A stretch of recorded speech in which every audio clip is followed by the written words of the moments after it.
Maya here. Ooh, I'm wondering who's going to tune into a video talking about death and what that has to do with living full out. I've been talking about death. I talk about death, actually, I realize quite a lot. I had a client well, the reason that I'm doing this video right now is that I'm actually interested in your input because, hey, Patty. Oh, I'll be interested to see what you have to say, if anything, today.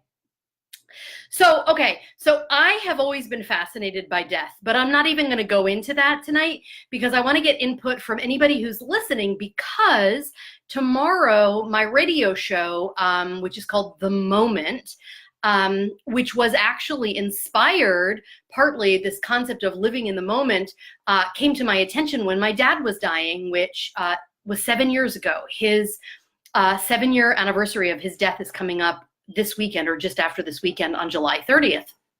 And wow, it did a lot for me. I was with him when he died, and I was so agitated. It was a very intriguing experience. And I also just like jumped up and went to talk to the nurse right away. And I had this feeling like, why am I pulling myself out of the moment? And so the fact that 7 years later, I am hosting this radio show that is called The Moment was really born from that moment of realization that, like, man, I am uncomfortable in life.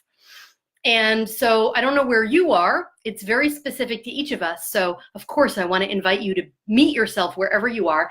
And tomorrow on my radio show, The Moment, I'm talking to an end-of-life doula. Her name is Suzanne O'Brien.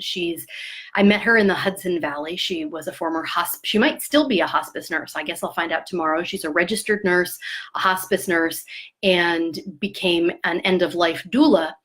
I keep wanting to call it, hi Lorianne, I keep wanting to call it a death and dying doula, because for me, somehow that just feels really clear. I think that's just, if you know me at all, you know I'm really direct, and people have called me a very deep life coach. But you might be wondering, why would we be talking about death when I'm a life coach? And hey, Shannon. Oh, Shannon is here. I'll be really curious to hear your input too, because I know that Shannon has had interest and maybe even training. I don't mean to out you. If you do not want to be outed, you can just say, no, that's not so. But training, or at least interest in training as an end-of-life doula. And this is so important. And here's what's really, I'm gonna share with you, I have 3 main points I want to get across tonight. I'm also really interested in your input, your fascination with death, your avoidance of death, any questions you might have about how to be present with yourself around the topic of death, or how to be with someone you love who's dying.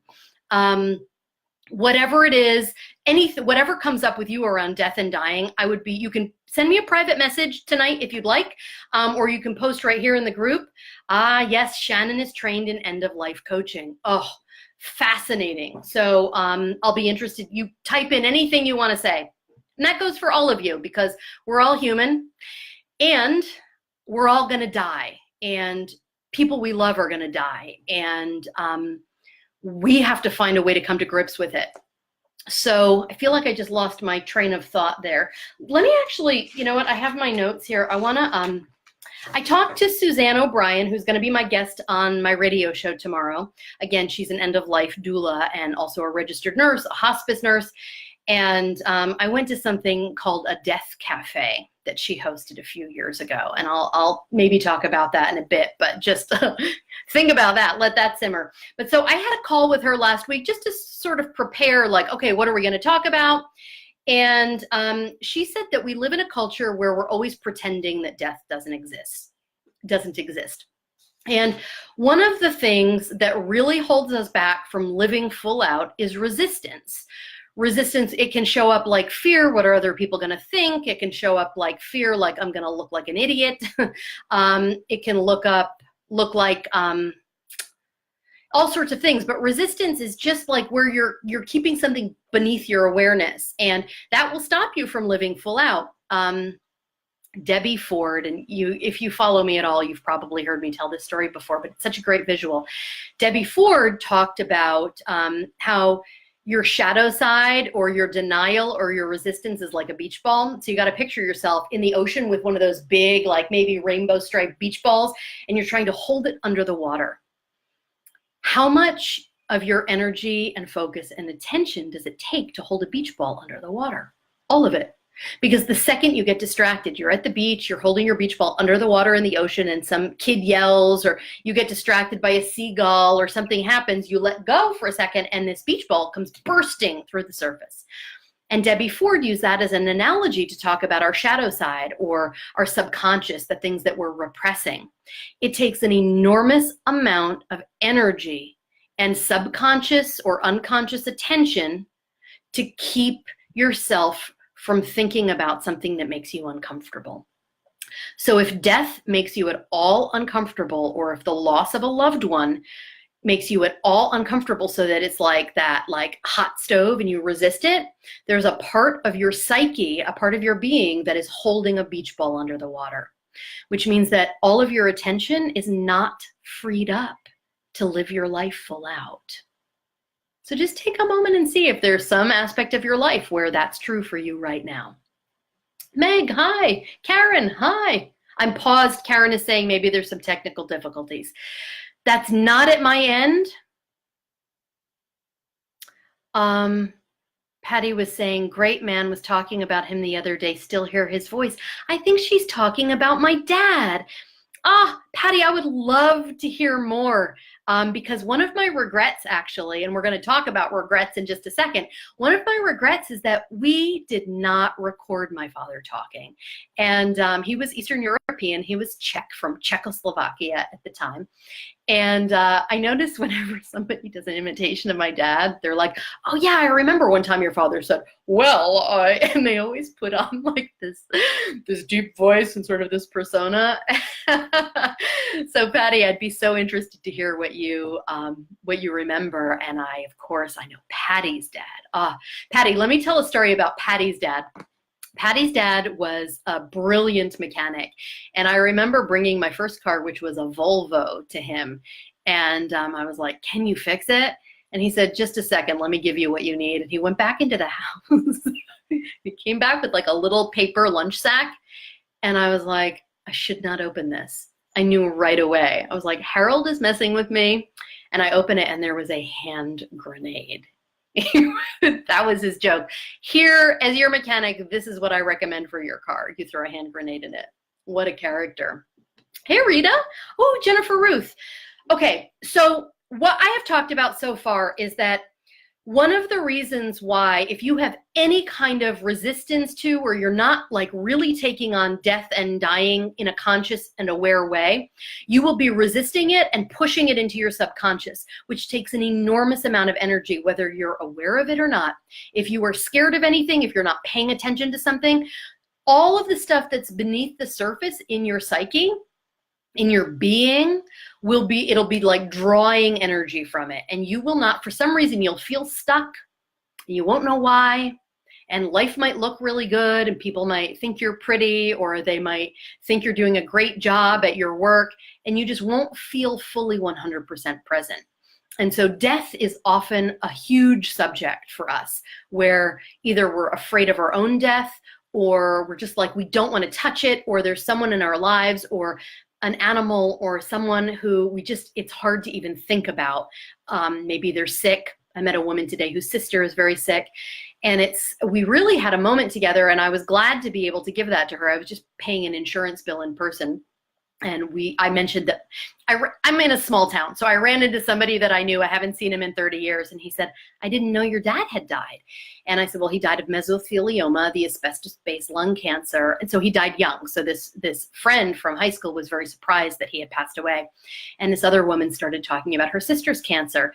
And I am very aware how important it is to let that conversation, total stranger, insurance office, have some space, right? So you need to do that inside yourself because, okay, so here are some quotes from my guest tomorrow. My guest on my radio show tomorrow, Suzanne O'Brien, she said that we keep pretending that death doesn't exist.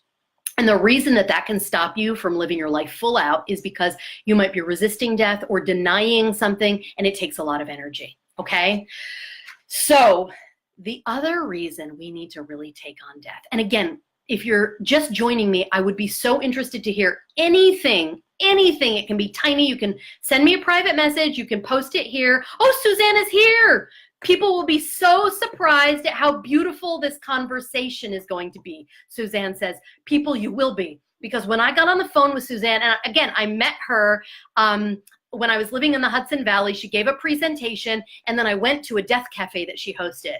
And it was such an exquisitely beautiful experience and conversation. And when she and I got on the phone last week, her enthusiasm was just exquisite and beautiful. Those are the words that come to me around her presence. And so the show that I run on WIOX Community Radio, I include music. And I said, this might sound like a strange question, Suzanne, but what would be a song that might exemplify the way you'd like people to feel around this conversation around death? And she shared a song with me, and I am not telling you what it is today, because whether you hear the show live or you hear it when it gets released as a podcast, I want you to be surprised by the feeling and the mood of this conversation, which is enthusiasm. And there's just something very beautiful in it. Let's see, Meg says, I'm totally at peace with death and dying. It's being alive that is exhausting. I'm still trying to figure that out. This is good. Meg, that has been me. That has been me. I will tell you now that I've had a lot of mystical experiences, and I had this series of experiences when I first started working with my first life coach, which was, I'm thinking 9 years ago. And I had this experience every night when I fell asleep for years and years. I think from childhood, I would have this experience as I was closing my eyes of like flying through the stars, just flying through, like being a speck of stardust and flying through the stars. And as I started working with this life coach and really grappling with, like I had gotten fired, I was single, I was 37, I didn't have kids, I was declaring bankruptcy, I had an eating disorder. Things were really hard in my body and in my actual life at that time. And I started to have this experience as I opened up my awareness. Now, here's what I want to offer to you. It might be really fucking scary to start looking at and talking about and examining a part of your unconscious that freaks you out, but I will promise you this. There is some beautiful experience that's waiting for you on the other side of walking yourself through that. And what happened for me about 9 years ago was, as I started opening up with my life coach about all sorts of subjects and me grappling with being alive, as I fell asleep at night, it wasn't just that I was flying through the stars, which had been happening most of my life, but it was this. Okay, guys, I would start falling asleep, and then I would go, I'm dead. And I would have this feeling of my consciousness dying, and I would go, I'm so happy. I can't even capture it in words, but it was this mystical experience of dying as I was falling asleep, and this joy erupting in my entire being. And I would be disappointed when I came back to life. And Meg, this is coming from a conversation that Meg was saying. She's totally at peace with dying, but being alive is hard. I totally get it, because I was grappling with, I just want to go back to the stars. I just want to go back to God. And being alive was a choice I had to make. I was never actively suicidal, but I had to really choose to start to find ways to get comfortable in my body and with other people. I know I had dinner with a friend from high school recently, and he's like, you're a life coach. That's so great. And I said, honestly, being alive is really a struggle for me. And he got really uncomfortable in that moment, because it's not a conversation that we're comfortable having, especially if a life coach. It's almost like I'm sharing my biggest vulnerability. I've turned it into a strength because and I think this is something I started to say at the beginning of the video and I didn't finish. A private client of mine, when she heard that I was going to be doing a show on death and dying, she said, you're the person who helped me get comfortable with death and dying. And so I think we need to be equally comfortable with death, ours and everybody else's, and with life. And so whatever end you're on, Meg, I totally feel you. And Patty is saying, I know she just said something. Oh, and Jennifer's saying death of parts of you. Patty is saying she's, scared of how she'd never see people and things. Or death of parts of you, Jennifer is saying. It's true. Hi, Jennifer Lynn Hoyt and Holly. Hi, welcome. And Lori, hi. So good to see everybody. So I just have like a 3-point thing that I want to get to here. So we're talking about how the reason that you might need to start paying attention to death and dying is because if any part of your subconscious is denying it, it's taking a lot of energy that you could be using towards life. Okay, so that's one reason you want to really look at death if it's something you feel any resistance towards. Then here's the other truth, and this is the basis for my radio show, The Moment, is that when people arrive at their deathbeds, they have a lot of regrets. Guys, I don't want to do that. Do you all? I have moments where I wake up in the middle of the night and I'm like, what am I doing? Do you have those moments? And Meg, maybe this is a little bit what you're talking about. Like, how do I make life a place that's enjoyable, comfortable, where I have happiness, fulfillment, it's meaningful? Like, do you feel meant for something more? I have always felt very uncomfortable in my body. So, you know, one of the things that I try to do is dance and eat a certain diet where I feel cleaner and lighter and more willing to be alive. So how can we live so that we don't have regrets? Because the number one regret of the dying is people wish they had had the courage to live a life that was true to them and not just up to other people's expectations. And so that number one regret is the premise for my radio show and probably for the work that I do, because I don't want to have those regrets. Do you? I don't know. Hi, Robin, Sel. Good to see you. Suzanne O'Brien is going to be my guest on The Moment tomorrow, and she's saying, we're going to share the words of wisdom from those leaving this world. We're making this journey so much harder than it has to be. Oh my God, you guys, is that not a relief to hear from a hospice nurse and an end-of-life doula? That it's not as hard as we think it's gonna be. So I have a couple of quotes actually from when I talked to Suzanne last week. She says there should be a fear of not living your life. And that's what I'm talking about here. If we have a fear of not living full out, then that should galvanize us. Now, sometimes it paralyzes us, so you need to figure that out, right? It's kind of dark in here. I hope it's okay. I'm not changing the lighting right now. So we're talking, how do you live your life full out? You can think of it from the deathbed perspective. How do people who arrive at their deathbed feel? I was, last year I was having internet problems. I live in the middle of nowhere. And so I went to the local Chamber of Commerce, and they gave me a room to do a live video right off the reception area. And I went up to the receptionist and I said, excuse me, I curse a lot, and I'm going to be doing a video on Facebook about living from fuck it. And she was like, oh, we can totally handle that here at the Chamber of Commerce in my hometown. And then she said, you know, I just spent 2 weeks caretaking an elderly woman who was dying. She has since passed, and she created what she called her fuck it bucket. And she just put everything she didn't want to regret. She just processed everything she didn't want to regret and put it into that bucket. How crazy is that? That's what I was talking about, living from fuck it. And then this receptionist at the Chamber of Commerce had a story about a woman who she had been with as she was dying, that we don't have time to regret and we need to live full out now. Let me take a look at my notes. Oh, okay. Hey, Robin and Maura. Oh, great crowd here today. Guys, okay, I'm sweating again. I did this last night. When will I learn to turn on the air conditioner? I won't. I'm just going to keep sweating because I don't care, because I'm living from fuck it, and it kind of feels good. Sometimes it feels good to sweat. So, okay. Tomorrow on my radio show, The Moment, I'm going to be talking to Suzanne O'Brien. She's here, so you can scan through and see some of the comments she's made. She's an end-of-life doula, and we're going to be talking about death and dying, and the conversation is wide open. What are some questions you'd like me to ask her? What are some comments? What are some fears? What are some places where you're stuck, whether it's around death or around living full out? Lay it on us. Lay it on us. Or you can send me a private message if you're not feeling like being out there with it. Totally cool. I will anonymously bring up what you mentioned in my conversation with Suzanne tomorrow. Suzanne says, live authentically, connect and contribute. Oh, I like that. Lori's an athlete. She's like, always feels good to sweat. Oh, Maura, I like that. Thank you. Yeah, I'm just going to live it out sweating here. And sometimes it does feel good, right? I'm feeling pretty good right now about it. Okay. So one last point I want to make. What have I said? That if you are feeling any resistance around contemplating death or dying, it can steal your energy and attention, so you're not able to live full out. If you are not living full out, you might have regrets on your deathbed. Often people do. We want to avoid that. And then the final thing that I see constantly, it was very true for me, and I see it's true for my clients all the time. There is a spiritual foundation to your life. You may not be aware of it.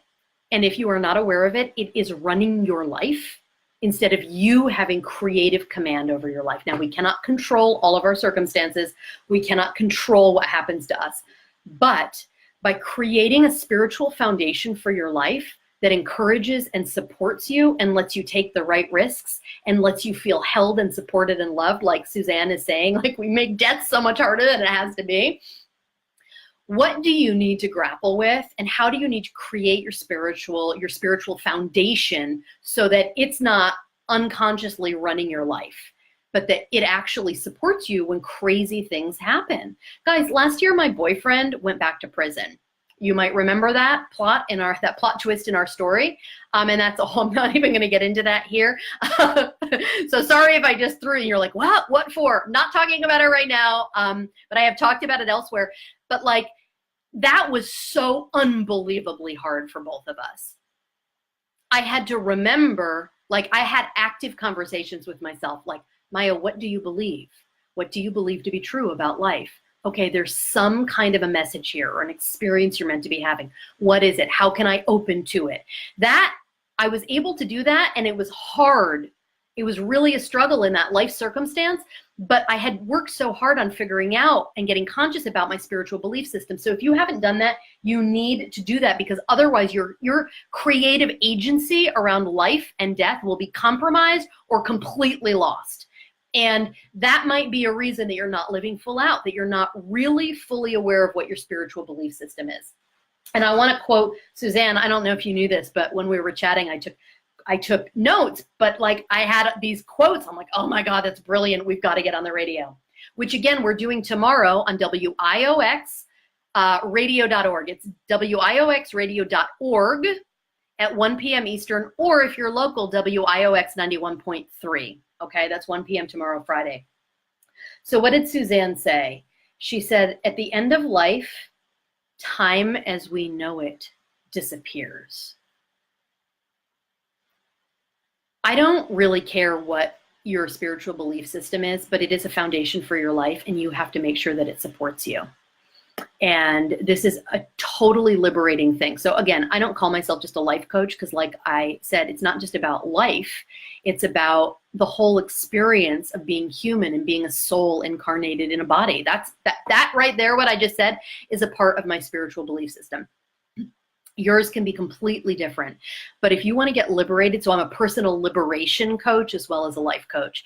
If you want to get liberated and find the freedom to live your life full out so you do not have these regrets that some people have on their deathbed, you need to have a real like come to Jesus moment. Actually, look, I don't know if we're a mirror image. My t-shirt says, love me some Jesus.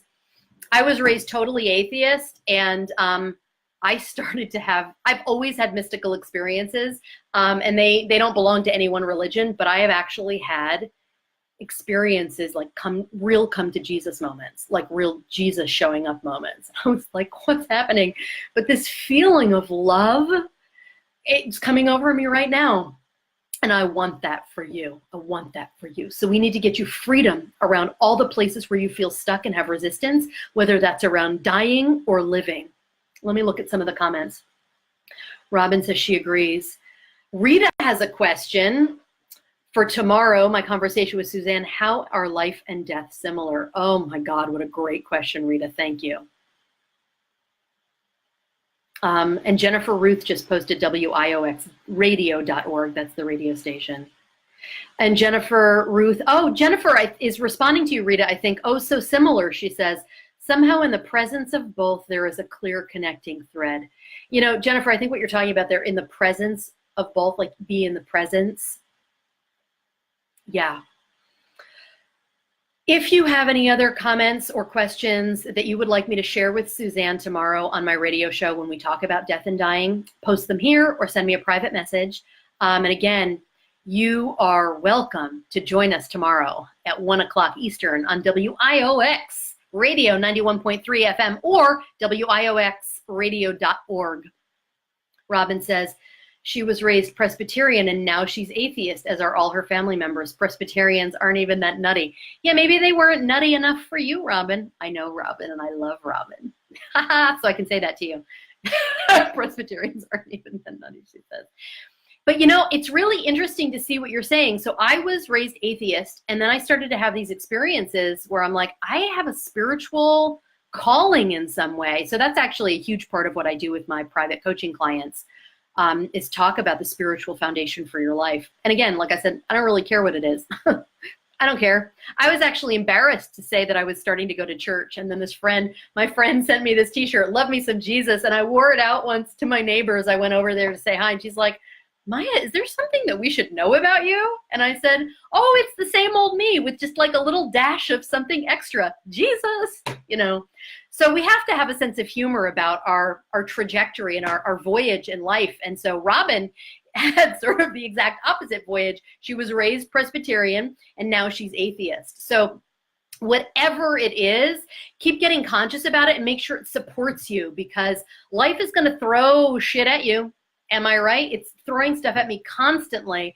And so to have a belief system that you're aware of that supports you as you go, brilliant. I think it's really the only way to feel some peace and acceptance and being okay with it all. And then potentially even going deeper and feeling really positive and optimistic, even though all of this fucked up stuff is happening on Earth all the time, right? From a human perspective, which is so limited, it's just like terrible. It's bad news. So that's what's exciting about tomorrow's show, is that Suzanne and I are going to be talking in an enthusiastic, open-minded way, and she's going to be really sharing some things with you that I think will very much serve you in living full out.